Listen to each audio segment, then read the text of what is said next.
What's going on, Duelists? It's your boy Nick, bringing you today on the channel an update to my LIBROMANCER MIKANKO deck profile for the post-Duelist Advance core set release. For those of you new to the channel, welcome. My name is Nick. We do Yu-Gi-Oh! Content mainly focused around rogue and casual decks alike.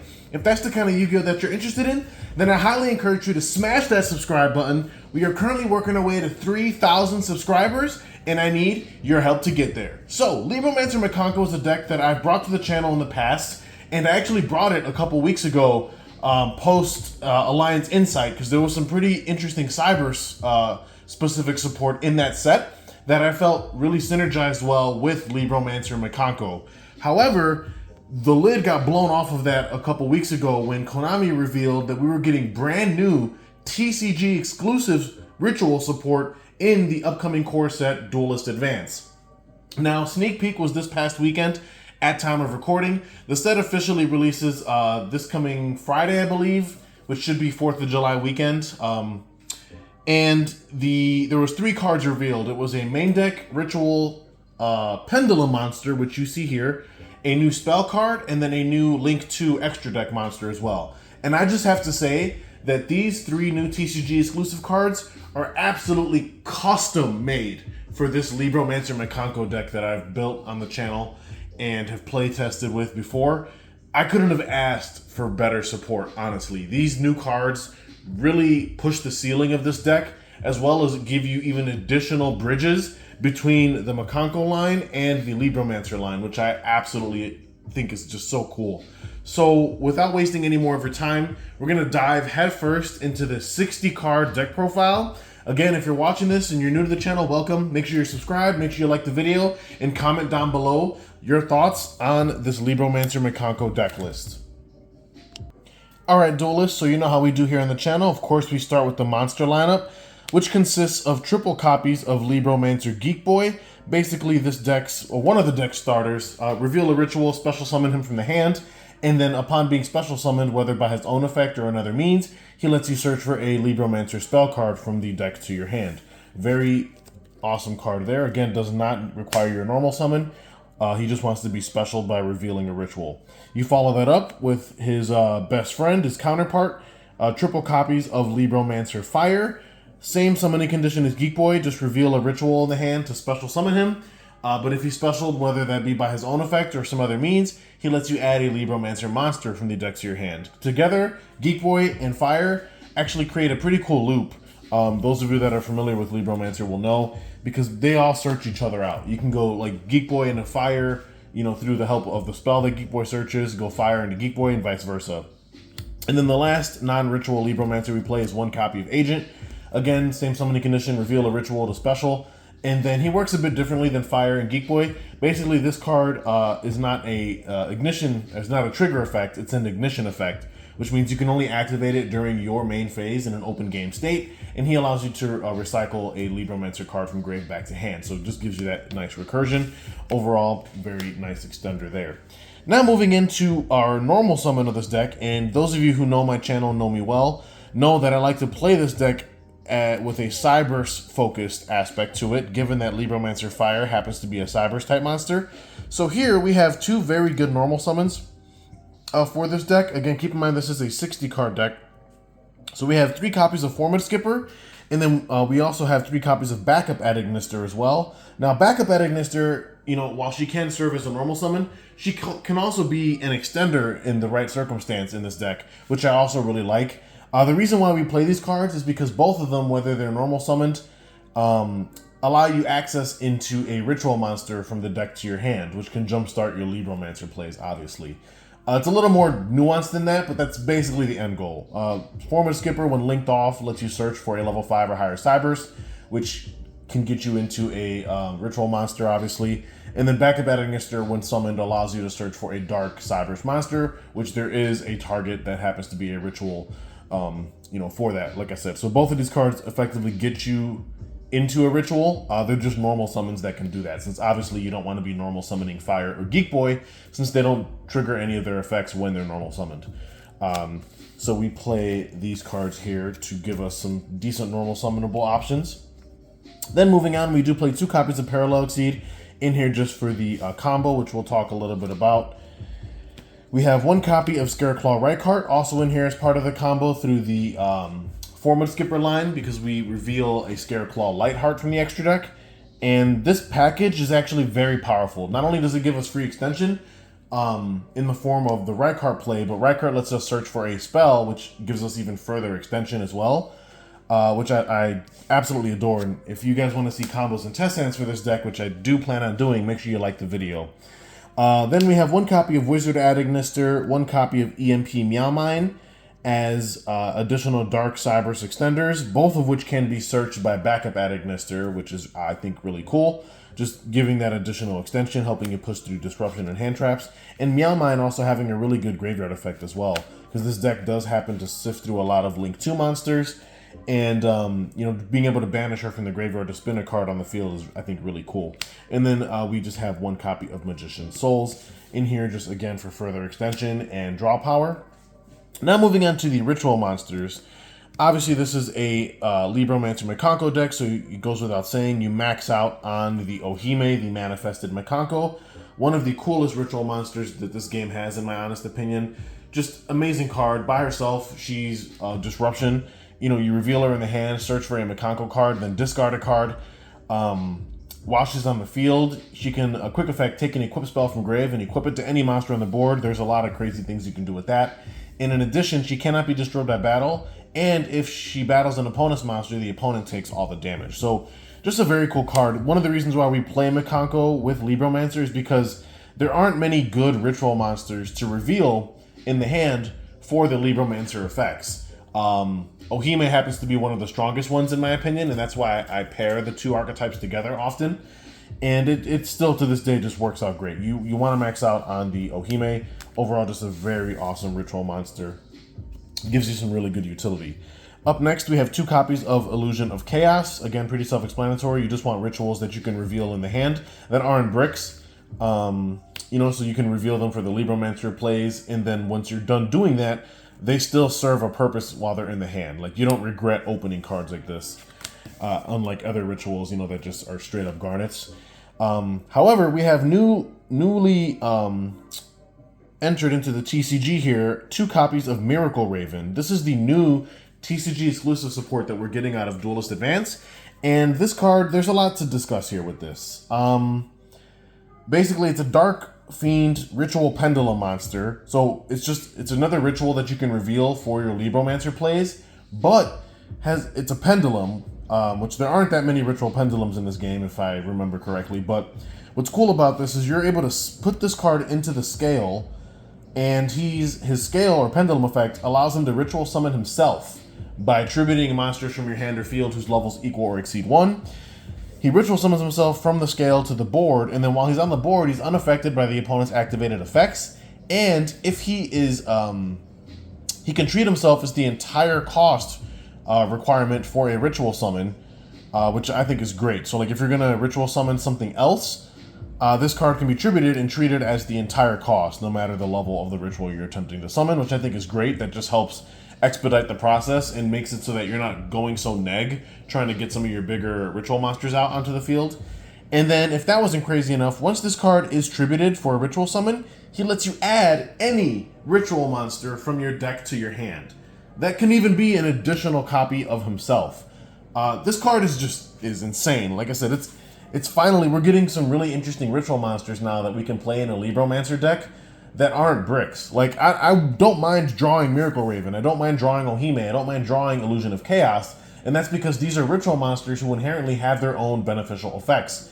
You know, they do things outside of just being a ritual in the hand, which I think is very cool. So we only played 2 copies of this. I wouldn't want to play 3 necessarily, and I'll explain that later in the profile, because there is the new spell that we also got searches this card.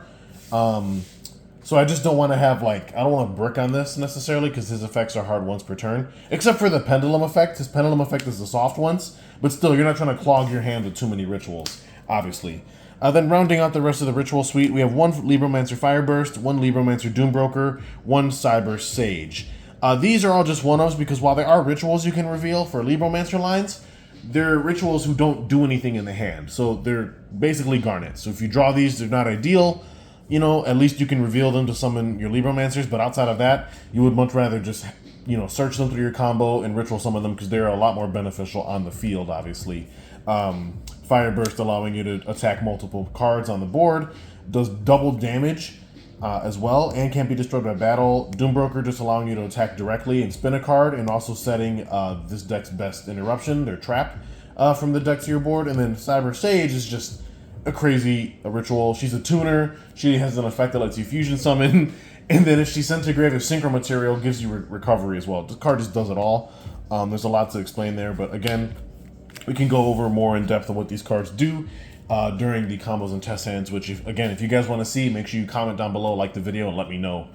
Now moving on to the non-engine we play, pretty straightforward here. It's just triple Droll, triple Ash, triple Fuwalos, you know, your basic staples of the format.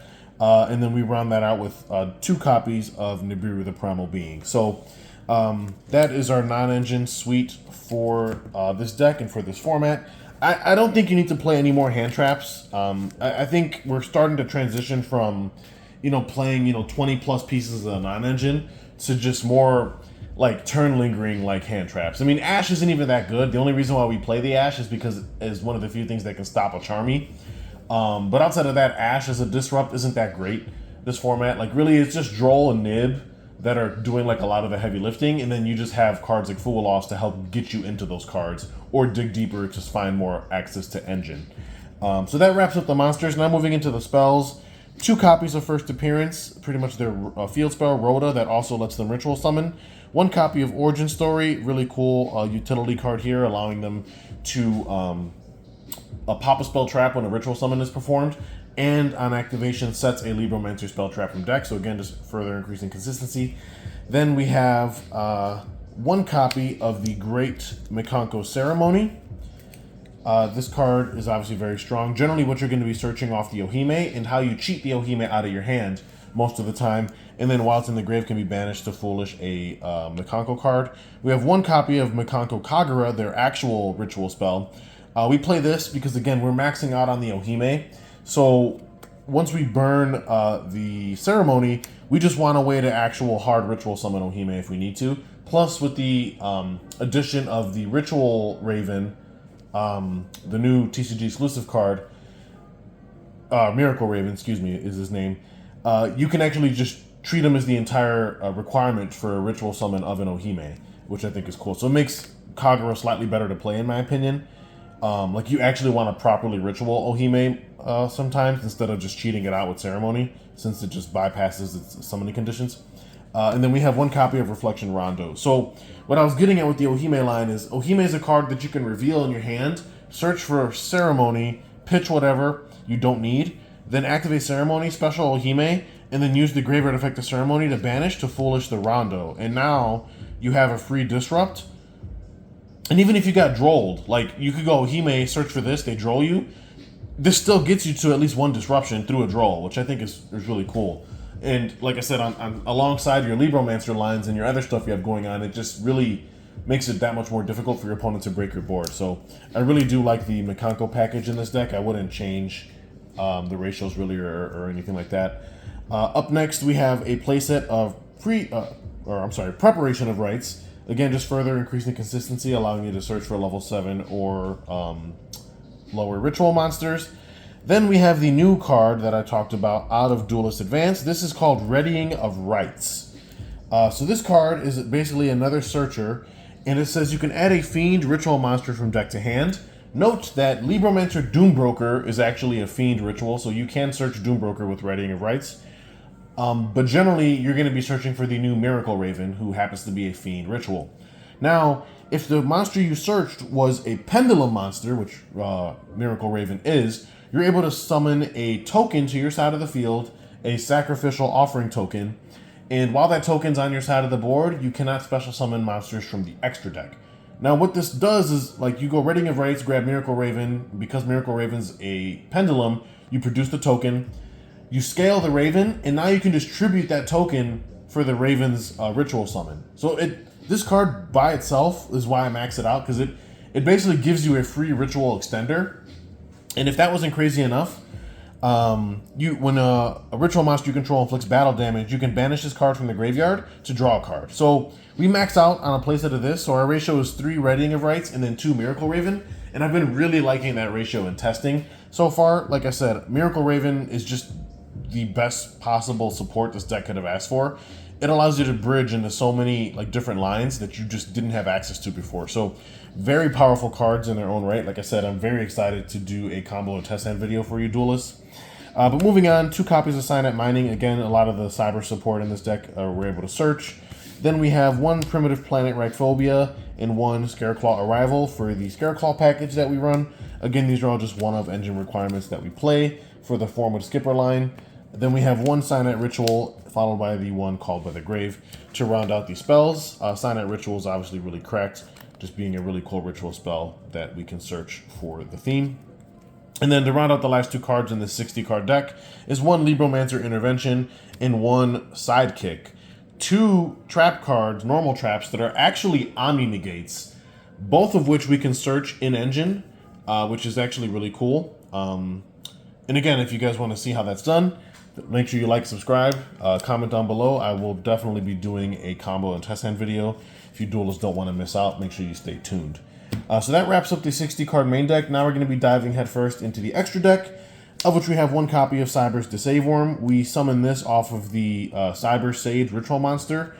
This not only gives us extension, but also a spell trap negate out of the graveyard, so very cool there. 1 copy of Cyber's Quantum Dragon, and then 1 copy of Code Igniter, a new card that came out in the previous core set, Alliance Insight. Quantum Dragon is obviously just really crazy removal and protection, and then Code Igniter is further consistency, allowing us to search for a Cyber's Ritual monster when it's Xyz summoned, can detach a material to perform a ritual summon. I'm sorry, did I say Cyber's Xyz? I meant to say Cyber's Ritual. So when he's when he's Xyz summoned, he searches a Cyber's Ritual monster. And then he can detach a material to allow you to ritual summon any ritual monster by attributing monsters from hand or field. And then if he's sent to the grave as link material, searches a AI trap card, which happens to be that Sidekick trap, which is a really cool Omni Negate. So Code Igniter is really awesome support for the deck as well. And then we move into our links. We have Lingeribo, obviously, 1 Scareclaw Lightheart again for the Formative Skipper line. Then for our link 2s, we have 1 Cyber Switch, 1 IP Masquerena, and 1 Security Dragon. And then we have brand new, again, out of Duelist Advance. Remember when I said that there was 3 TCG exclusive support cards? We saw the spell Readying of Rites. We saw the new ritual Miracle Raven. Well, the 3rd card was an extra deck monster, a Link 2 Cyberse monster on top of it, called Ashland U1000. This card is insane. It just requires 2 monsters with different types and attributes, which this deck can produce very easily. And any ritual monsters that this card points to, they can do piercing battle damage. On top of that, when this card's on the field, you can reveal a ritual monster in your hand and then add any ritual from deck to hand who has a different type and attribute than the monster you revealed. So effectively, this lets you tutor any ritual you want, given that it has a different type and attribute than the ritual you reveal for its cost. And then if that wasn't enough, when you ritual summon a monster, you can target a card the opponent controls and return it to the hand. This card is basically, again, another piece of custom support that this deck just absolutely loves to have. Again, adding us further consistency, removal, allowing us to OTK even easier now, because now cards like Fire Burst, on top of him doing double damage, he can now do piercing damage as well with the help of Ashland. So overall, just really good support card. We just played as a one-of in the extra deck, but I couldn't believe when I read these cards how amazing they were for this LIBROMANCER Mikanko deck.